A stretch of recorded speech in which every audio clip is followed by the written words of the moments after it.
జననేత మన మాజీ తెలంగాణ తొలి ముఖ్యమంత్రి వర్యులు శ్రీ కల్వకుంట్ల చంద్రశేఖరరావు గారిని ఈ విధంగా సిట్ విచారణ పేరుతో పిలవడం, అది కూడా వెనువెంటనే పిలవడం, ఆయన చెప్పినట్టు ఏది వినకుండా హైదరాబాద్కు రమ్మనడం, ఇది నేను వ్యతిరేకిస్తున్నాం బీఆర్ఎస్ పార్టీ తరఫున. మీకు తెలిసిందే, కేసీఆర్ గారు మన తెలంగాణ ఉద్యమాన్ని ఉవ్వెత్తున లేపి తెలంగాణ రాష్ట్రాన్ని సాధించిన గొప్ప నాయకుడు. అంతేకాకుండా ప్రపంచం కూడా విస్తుపోయేలా మనం ఎప్పుడు కూడా కళ కూడా కనలేదు. మనకు 24 గంటల కరెంటు వస్తుందని కళ కూడా కనలేదు. అది కూడా సాధించిన గొప్ప నాయకుడు మా కేసీఆర్ గారు. అలాగే ఇంటింటికి నల్లా పెట్టి అందరికీ తాగునీటిని రోజుకి 2 పూటల వదిలిన గొప్ప నాయకుడు మా కేసీఆర్ గారు. అంతేకాకుండా ప్రతి రైతాంగాన్ని రైతు బంధు ఇస్తూనే, పెట్టుబడి ఇస్తూనే కాకుండా సాగునీరు అందించి అన్ని రైతుల కష్టాలను తీర్చిన గొప్ప నాయకుడు మా కేసీఆర్ గారు.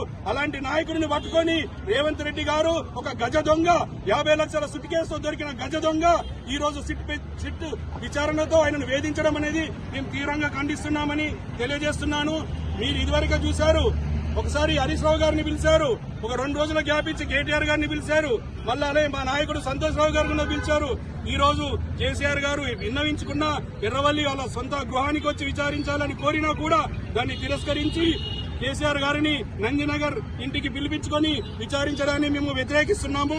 ఈ ఫోన్ ట్యాపింగ్ అనేది ఒక టీవీ సీరియల్ లాగా, ఒక రాజకీయ క్రీడలాగా ఈ రేవంత్ రెడ్డి ప్రభుత్వం దీన్ని ఆడుతుంది తప్ప దీంట్లో ఎలాంటి నిజం లేదు. ఇదివరకే హైకోర్టు, సుప్రీంకోర్టు తీర్పునిచ్చాయి. దీంట్లో ఈ ఫోన్ ట్యాపింగ్ విషయంలో ఎలాంటి పసలేదు అని కూడా చెప్పాయి అని నేను తెలియజేస్తున్నాను. ఇలా రాజకీయంగా అలా దర్యాప్తు సంస్థలను దుర్వినియోగం చేయడం ఈ రేవంత్ రెడ్డి ప్రభుత్వానికే చెల్లింది అని కూడా నేను తెలియజేస్తున్నాను. 2 సంవత్సరాల పైన అయింది అధికారంలోకి వచ్చి, ఎప్పుడు కూడా ఎలాంటి స్కీమ్ కూడా సరిగా నెరవేర్చలేని ఈ ముఖ్యమంత్రి, తాగునీటిని కూడా ఇవ్వలేని ఈ ముఖ్యమంత్రి, కరెంటును కూడా సరిగా ఇవ్వలేని ఈ ముఖ్యమంత్రి ఈ రోజు విచారణ పేరుతో ఇలా ప్రతిపక్ష నాయకులను వేధించడం అనేది ప్రజాస్వామ్యానికి ప్రమాదకరమని తెలియజేస్తున్నాను. వెనువెంటనే ఈ ఫోన్ ట్యాపింగ్ విచారణని ఆపివేసి ప్రజలకు ఇచ్చిన హామీలు నెరవేర్చే దాని మీద శ్రద్ధ పెట్టాలని కూడా నేను డిమాండ్ చేస్తున్నాను. జై తెలంగాణ, జై కేసీఆర్, జై కేటీఆర్, జై హరీష్ రావు.